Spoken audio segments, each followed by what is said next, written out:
السلام عليكم ورحمة الله. ازيكم حبايبي؟ عاملين ايه؟ النهاردة بقى هنعمل معاكم تشكيلة محشي كده حلوة وجميلة وسهلة وبسيطة. يعني هنا بقى كان معايا كرنباية كده بالحجم الجميل اللي انتوا شايفينه كده. هبتدي بقى يا حبايبي، انا كنت طبعا مسخنة مية من قبلها وحاطة فيها شوية ملح وشوية كمون. هبتدي بقى ان انا اسلق الكرنب كده زي ما انتوا شايفين بالطريقة ديت. انا بحب اسلق بالطريقة ديت بحيث ان الكرنبة تبقى محافظة على الورق بتاعتها.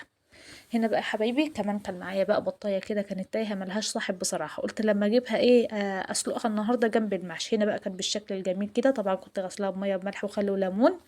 هنا بقى حطيتها كده، سخنت الحله وجيت حطاها بقى بالطريقه اللي انتوا شايفينها كده. حطيت طبعا معاه طماطمتين وبصلايه كبيره وبهارات كده، شويه بهارات كده كانوا باقيين باقيين عندي يعني، جيت حطاهم بالمره، وورق لورا وشويه فلفل ايه صغيرين. هسيبها بقى تتشوح مع بعضها، وبعد كده ايه هسقط عليها الميه ايه تكون سخنه. هسيبها بقى تغلي مع بعضها كده وتستوي لحد لما اظبط ايه تسبيكه المحشي. معايا بقى الرز المصري الجميل بتاعنا، ومعايا 3 ربط خضرا كنت مقطعاهم وغسلهم حلو قوي. كنت خلاص سبكت بقى الطماطم مجهزاها معايا.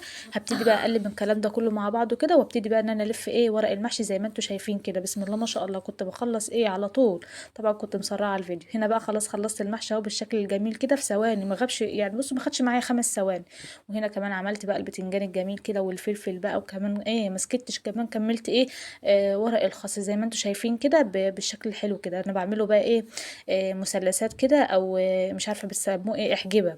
هنا بقى كانت البطايه خلاص استوت كده واستوت خالص، قالت بقى ايه يلا تعالوا كلوني. هنا بقى المحشي كمان خلص كده بالشكل الجميل. بسم الله ما شاء الله، كان الاكل ايه، كان تحفه وكان طعمه حلو قوي.